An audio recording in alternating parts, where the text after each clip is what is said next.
He left her for a younger woman, but her comeback was genius. Emma was a kind, beautiful woman from New York. She had been married to James for 15 years. Everyone thought they had the perfect marriage. They laughed together, supported each other, and had built a lovely home. But the problem is, things started to change slowly. James began coming home late. He stopped complimenting Emma like he used to. He even forgot their anniversary. Emma felt something was wrong, but she didn't want to believe it. She still loved him deeply. One night, Emma found a lipstick stain on James's shirt. It wasn't hers. Her hands shook, her heart pounded, but she said nothing. She waited, hoping it was just a mistake. But inside, her heart was breaking. Soon, James became cold. He no longer smiled at her. He didn't ask how her day was. Emma would cook his favorite meals, wear the dress he once loved, but he didn't even notice. She cried alone in the bathroom every night. Then, one evening, James told her the truth. "Emma," he said coldly, "I want a divorce. I've fallen in love with someone else." Emma's world crashed in 1 second. She couldn't speak. She couldn't breathe. She stared at him, her voice trembling. "Is she younger?" He nodded. "Much younger," he whispered. Emma collapsed onto the floor, sobbing. The man she gave her life to had thrown her away like nothing. Emma didn't fight. She didn't scream. She just signed the divorce papers. James moved out the next day. His things were gone, like he had never existed. The silence in the house was louder than any storm. Emma tried to stay strong. But nights were the hardest. She would stare at the empty side of the bed and cry until morning. She looked at old photos and whispered, "Why wasn't I enough?" Friends told her to move on. "He's not worth your tears," they said. But Emma still loved him. Her heart was torn apart. She couldn't eat. She lost weight. She looked pale and weak. One day she saw James and the young woman together. They were laughing, holding hands. Emma hid behind a wall, tears rolling down her face. The girl was pretty, yes.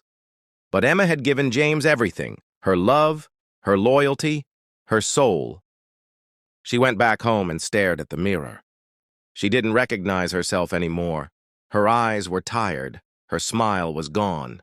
That night, she fell to the floor and whispered, "I'm done living like this." But then something powerful happened. Deep inside, a voice whispered, "Stand up, Emma. Show him who you really are." The next morning, Emma looked at herself differently. "He left me," she said, "but I still have me." She joined a gym, started eating healthy, and even took yoga classes.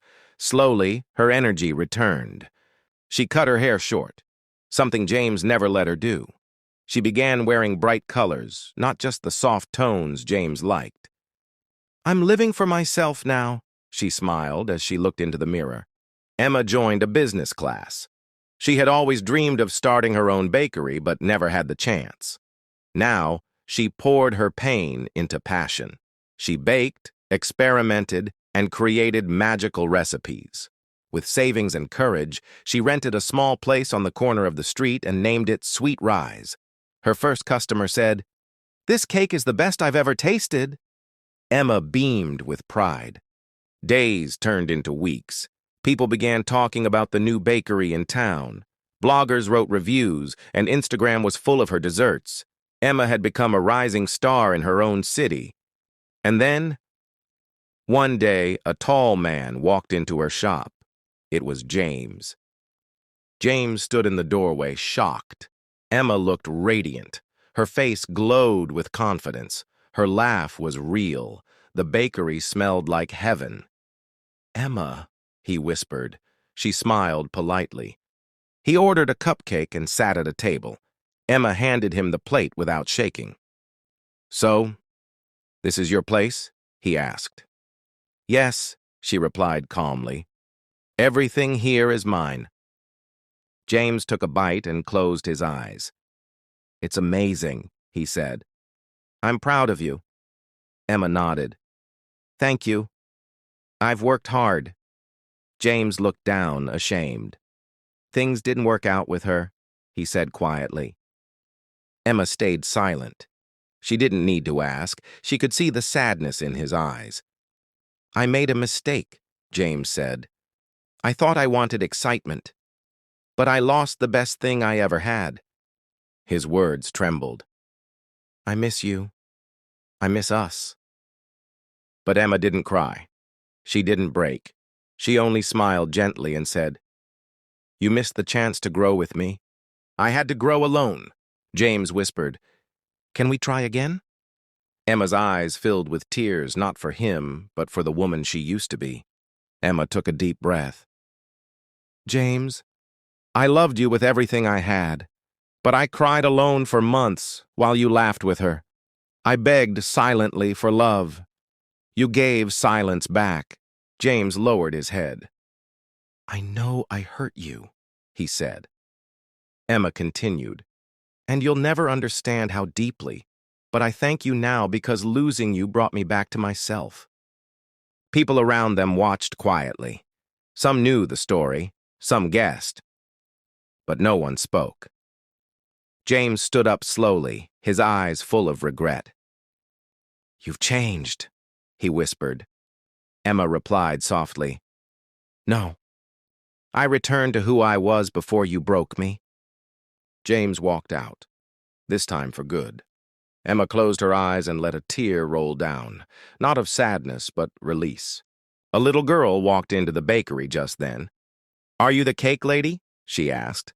Emma laughed, knelt down, and said, Yes, sweetie. What flavor do you want today? Behind that counter was no longer a broken woman, but a warrior who had built her life back, one cupcake at a time. Months passed. Sweet Rise became a sensation. Emma was invited to talk shows, featured in magazines, and even got offers to expand her bakery across states. One host asked her, What inspired you? Emma smiled and said, Pain can destroy you or grow you. I chose to rise. Her audience clapped with tears in their eyes. James saw her interviews. He watched her success from a distance. He sometimes tried calling, but Emma had blocked his number. She had no space left for his shadow in her new light. One evening, Emma stood in her bakery alone. She looked at the photos of happy customers. Then she picked up a notebook and began writing her cookbook, something she had dreamed of for years. Outside, the world passed by. But inside that bakery was a woman who had rebuilt her heart, her career, and her confidence, not with revenge, but with grace, growth, and grit. And that, my friend, was the sweetest comeback of all.